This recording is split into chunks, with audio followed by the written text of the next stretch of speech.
A continuación se presenta la concepción del diseño estructural y el proceso constructivo de una zapata aislada con vigas de amarre. La primera etapa es el descapote y limpieza. En esta etapa se realiza la adecuación del terreno para iniciar con las excavaciones para la cimentación de zapatas, como se observa en la foto. Es importante mencionar que en el caso de que en el terreno se encuentre cualquier tipo de estructura existente, se debe programar una demolición y el debido retiro de los escombros. En la siguiente simulación se presenta la forma como se ejecuta esta etapa. En dicho ejemplo se observa cómo los cargadores apoyados con obreros remueven arbustos, capa vegetal, rocas, entre otros. También como las volquetas son las encargadas de recoger y retirar dichos escombros que generalmente son enviados a una escombrera autorizada cumpliendo con las correspondientes normas ambientales. Una vez se retira todo esto del área que se parte del lote donde se va a construir el edificio, se hace una nivelación del terreno. Posteriormente se procede con la etapa de replanteo.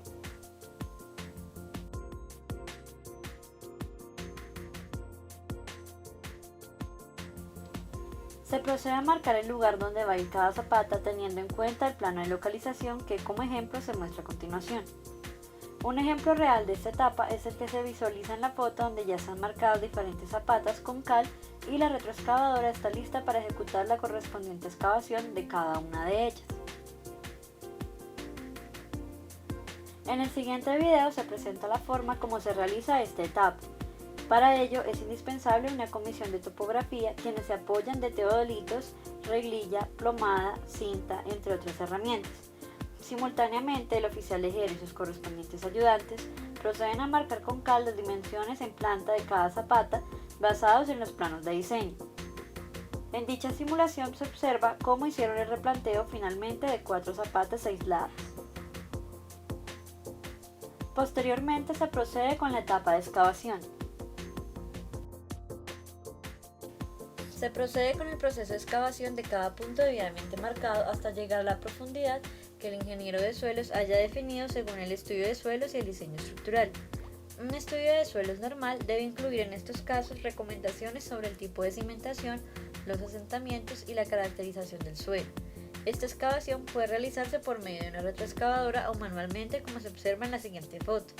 En dado caso de que se excave la profundidad recomendada siguiendo las recomendaciones del diseño y se encuentren condiciones diferentes en el suelo con las cuales se concibió el estudio de suelos, se consulta con los ingenieros de suelos y de estructura responsables para definir los complementos o cambios que se debe hacer en dicho caso.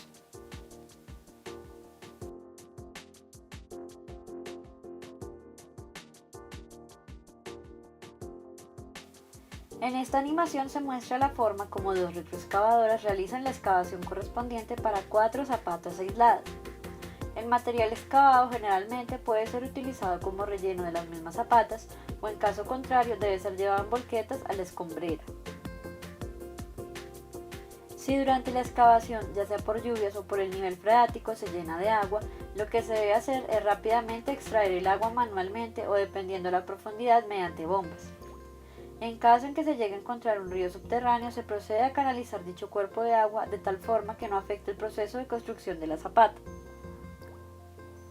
Adicionalmente se realiza una instrumentación geotécnica en la que se usa generalmente inclinómetros con los que se miden los desplazamientos con respecto a la base de la tubería de dicho instrumento y piezómetros que miden el nivel de agua en la excavación. Se presenta un ejemplo de los reportes que se hacen de esta labor. Posteriormente se procede con la etapa de construcción del concreto pobre o solado. Esta etapa consiste en la colocación de una capa de 5 a 7 centímetros de concreto de baja resistencia a la compresión de aproximadamente de 15 megapascales, con el fin de que el suelo no se deteriore en caso de lluvias y que esta zona o área esté preparada para la siguiente etapa en la construcción de la zapata. Este concreto puede llegar a la obra de una central de mezclas o puede ser preparado en obra, lo cual depende del volumen de concreto necesario. En el video se muestra cómo el concreto pobre es traído a la obra por una mixer y es colocado con ayuda de una bomba por parte del oficial lejero y sus ayudantes en los 4 huecos de las zapatas de este ejemplo.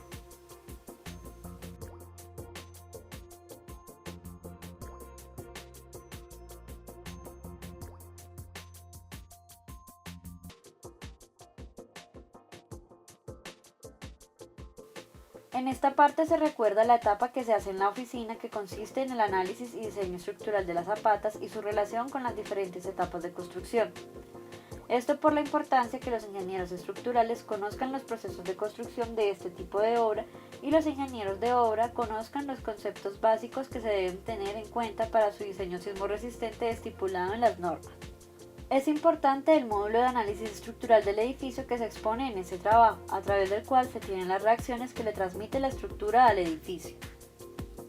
Las cargas que deben soportar las zapatas provienen de las diferentes cargas que actúan sobre la estructura del edificio, tales como carga muerta, viva, sismo, viento, entre otras.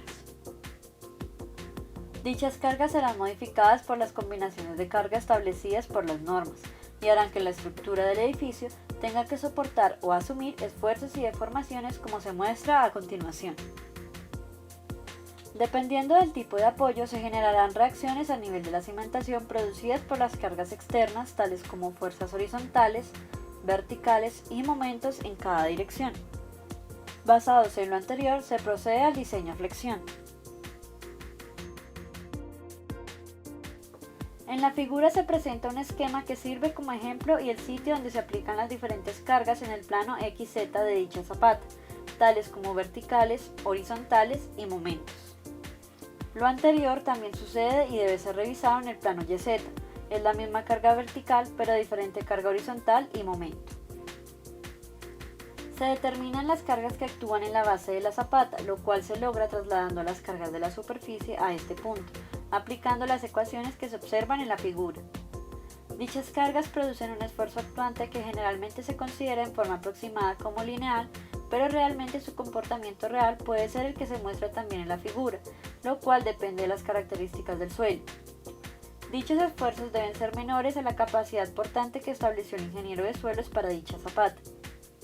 También se debe verificar que dichas cargas externas generen esfuerzos a tensión que no son convenientes, lo cual depende de la localización de la resultante de las cargas que debe quedar en el tercio medio. A continuación se muestran unos esquemas con la posible distribución de los esfuerzos para zapatas apoyadas o cimentadas en suelos granulares o suelos cohesivos. Por las cargas externas, geometría de la zapata y la forma como reacciona el suelo, se muestra en la figura una elástica de dicho elemento donde se identifican las fibras que quedan a compresión y a tensión. Con ello se determina dónde es necesario el refuerzo principal a flexión de la zapata. Por lo tanto, dicho refuerzo va en la parte inferior como se muestra en la foto, que es donde se producen los esfuerzos a tensión. Este refuerzo consiste en barras longitudinales con sus respectivos ganchos para asegurar adherencia y anclaje. El refuerzo superior es opcional, para que no se presenten fisuras por retracción y fraguado del concreto. De igual manera se instala el acero del refuerzo longitudinal de la columna y por esto se debe revisar la longitud de desarrollo de las barras longitudinales de la columna en la zapata para asegurar el anclaje entre ambas.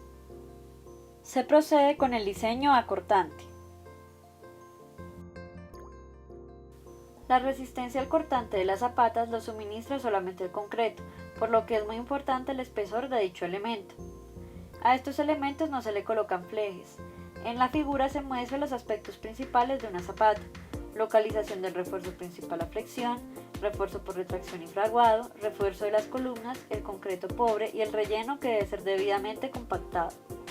La siguiente etapa de construcción es la instalación del acero.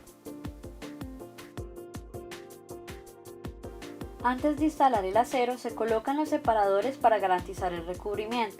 Estos pueden ser cubos de concreto, también llamados panelas, o pueden ser plásticos. Este aspecto es indispensable para garantizar la protección del acero de refuerzo, ya que va a estar expuesto permanentemente con el suelo. Generalmente el recubrimiento mínimo debe ser de 75 milímetros según la norma sismorresistente. En la siguiente simulación se muestra un ejemplo de cómo el oficial y sus ayudantes instalan el acero inferior y el acero superior de una zapata. Seguidamente instala el acero de la columna y de las vigas de amarre. En esta parte es importante tener en cuenta la forma como se ancla la columna y la zapata a través de la longitud del acero de anclaje de la columna y los correspondientes ganchos. La etapa siguiente de construcción es la instalación de la formaleta. En el video se muestra la forma como se instala la formaleta de las vigas de amarre. la cual debe estar previamente engrasada con ACPM o con cualquier otro tipo de desencofrante. Estas formaletas garantizan las dimensiones de los elementos especificados en el diseño. Se procede con la fundida del concreto de las zapatas y vigas de amarre. En la fotografía se muestra la fundida con concreto de una zapata aislada y lo importante de su vibrado. También parte del refuerzo de la zapata y el refuerzo de la columna. En la siguiente animación se presenta la forma como se coloca el concreto en las zapatas y las vigas de amarre, como también el vibrado que se le hace al concreto para sacar el aire y garantizar que ocupe todos los espacios de la zapata.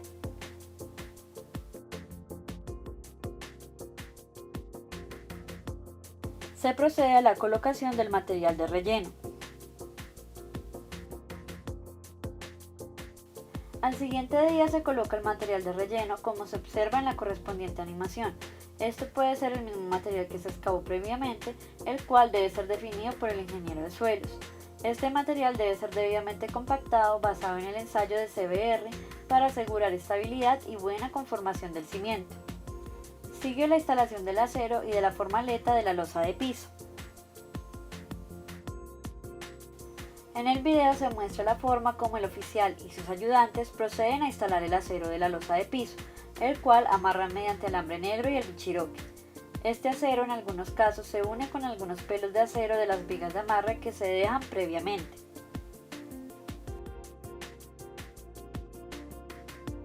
Una vez instalado el acero se coloca la formaleta que debe estar previamente engrasada. Sigue la fundida y curado de la losa.